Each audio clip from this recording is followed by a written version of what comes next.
نبی اکرم شفیع اعظم دکھے دلوں کا پیام لے لو۔ بسم اللہ الرحمن الرحیم نحمده ونصلي ونسلم على رسوله الكريم اما بعد فاعوذ بالله من الشیطان الرجیم بسم اللہ الرحمن الرحیم ورتل القرآن ترتیلا صدق اللہ العظیم۔ تو اس طرح میں مجلسوں سے تراویح کا بیان چل رہا تھا۔ آج عمومی طور پر جو تراویح کے متعلق کوتاہیاں پائی جاتی ہیں ان کے متعلق کچھ گفتگو کرنا مقصود ہے۔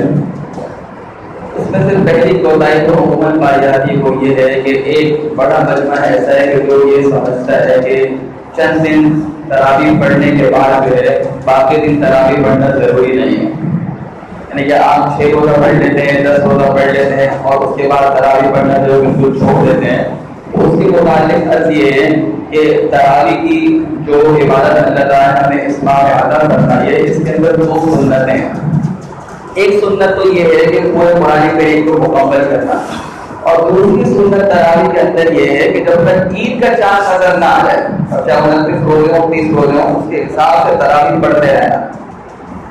یہ نہیں کہ بھائی 6 روزہ پڑھ لے 10 روزہ پڑھ لے تو آپ جو چھٹی ہو گئی، یہ بات ہے کہ اس مہینے کی بھی بڑی ناقدری ہے۔ اور تراویح جیسی نعمت، علماء نے یہ بات لکھی کہ تراویح کی نماز جو وہ خاص اس امت کی خصوصیت ہے کہ اللہ تعالیٰ نے اسی امت کو عطا فرمایا ہے۔ تو اس کا تقاضا یہ تھا کہ ہم شوق سے پڑھتے ہیں، آخری وقت تک پڑھتے ہیں۔ آپ لوگ جو کاروباری حضرات ہوتے ہیں، جو حضرات ایسے ہوتے ہیں کہ جن کو کچھ پریشانی ہوتی ہے، ایک جگہ تراویح نہیں پڑھ سکتے، تو ان کے لیے اس بات کی گنجائش ہے کہ وہ 6 روزہ پڑھ لیں 10 روزہ پڑھ لیں، پڑھ سکتے ہیں، لیکن اس کے بعد وہ یاد رہے کہ ان کو جہاں عشاء کی نماز کو پڑھنا ہے تو وہیں وہ تراویح پڑھنے کا بھی اہتمام کریں۔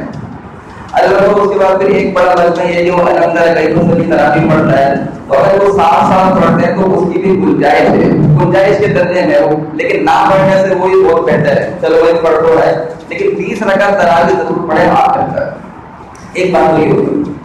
دوسری اس میں کوتاہی یہ ہے کہ یہ بھی ہماری ذمہ داری ہے کہ جب ہم 6 روزہ پڑھ رہے ہیں یا 10 روزہ پڑھ رہے ہیں، جتنے بھی روزہ، تو ایسے حافظ کے پیچھے ہم تراویح پڑھیں جو قرآن کریم بالکل صاف پڑھتا ہو، یہ ہماری ذمہ داری ہے۔ نبی کریم صلی اللہ علیہ وسلم کو اللہ تعالیٰ نے ارشاد فرمایا، حکم دیا وَرَتِّلِ الْقُرْآنَ تَرْتِیلًا، کہ بھائی قرآن کو ٹھہر کر اور صاف پڑھو۔ یہ بات تو علماء نے لکھی ہے کہ بھائی ظاہر سی بات ہے 1 سپارہ 1.5 سپارہ پڑھنا ہوتا ہے تو عام جو فرض نمازوں میں قرات کی جاتی ہے اس سے کچھ تیز پڑھے تراویح پڑھنے والا، اتنا آہستہ بھی نہ پڑھے کہ وہ 2-2.5 گھنٹے لگے ایک بارے میں، لوگوں کو مشقت ہوتی ہے، لیکن اتنا تیز بھی نہ پڑھے کہ الفاظ کٹ ہو۔ عام طور پر رمضان میں 27 روزہ ہوتی ہے، 25 روزہ مساجد میں ہوتی ہے، تو اس میں تو اس بات کا اہتمام ہوتا ہے۔ 6 روزہ تو مجھے نہیں لگتا ہے کہ بہت ہی کم 1-2 ایسے ہو گئے۔ یہ بات کیا ہے کہ علماء نے تو یہ بھی مسئلہ لکھا ہے کہ اگر قرآن کوئی صاف پڑھ رہا ہو تو 1 دن میں بھی قرآن ختم کر سکتا ہے، وہ قید نہیں ہے۔ لیکن اب یہ کہ وہ 6 روزہ 1.5 گھنٹے میں ختم ہو رہی ہے اور لوگ بڑے شوق سے پڑھنے آ رہے ہیں، کچھ سمجھ میں نہیں آ رہا، تو یاد رکھیے کہ پھر ایسی تراویح پڑھنے کا جو ہے کوئی فائدہ حاصل نہیں ہوگا۔ یہ قرآن کا وجوبی حکم ہے، واجب ہے، کوئی مستحب حکم نہیں ہے۔ تو ایسے حافظ کے پیچھے 10 کم سے کم 10 روزہ پڑھے، اس سے کم تو پڑھے ہی نہ، 10 روزہ بھی ایسے حافظ کے پیچھے پڑھے تو بالکل صاف دیکھ کے الفاظ سمجھ میں آتے ہو، یہ نہیں کہ بھائی جو جیسے بھی پڑھنے کو یہ ہے۔ ایک کوتاہی اس میں یہ ہوتی ہے جیسے کہ میں نے عرض کیا، ایک سنت یہ ہے کہ پورے قرآن کریم کا حافظ صاحب تو پڑھ لیتے ہیں اور مقتدیوں کا پورے قرآن کریم کا سننا یہ سنت ہے۔ اب ہمارے عام طور پر کیا ہوتا ہے کہ وہ جو ہے امام صاحب جو وہ تراویح کے لیے اللہ اکبر کہہ رہتے ہیں اور کچھ لوگ بیٹھے رہتے ہیں، جب امام صاحب رکوع میں جاتے ہیں تو یہ شریک ہوتا ہے۔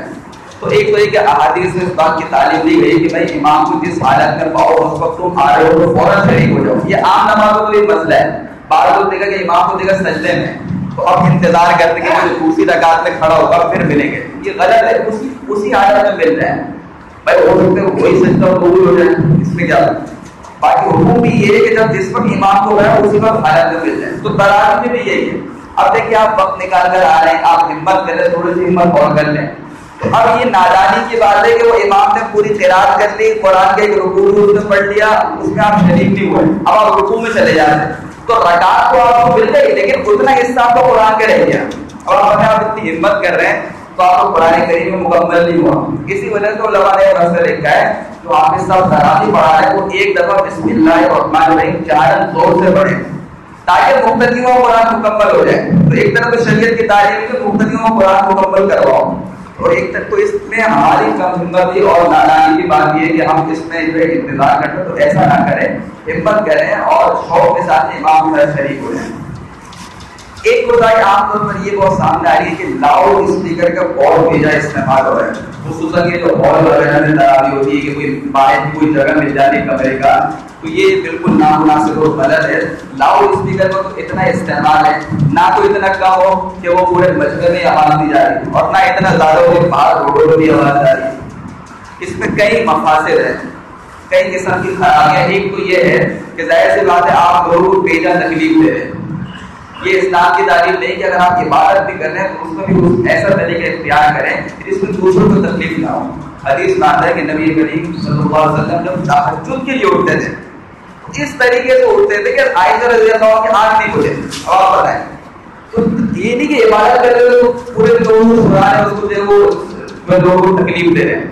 پھر دوسرے کہ اس میں قرآن کریم کی بے ادبی ہے. اب باہر آواز آ رہی ہے, علماء نے یہ مسئلہ لکھا ہے قرآن کریم کی آیت کی روشنی میں وَإِذَا قُرِئَ الْقُرْآنُ فَاسْتَمِعُوا, بھائی جب قرآن پڑھا جائے تو خوب غور سے سنو.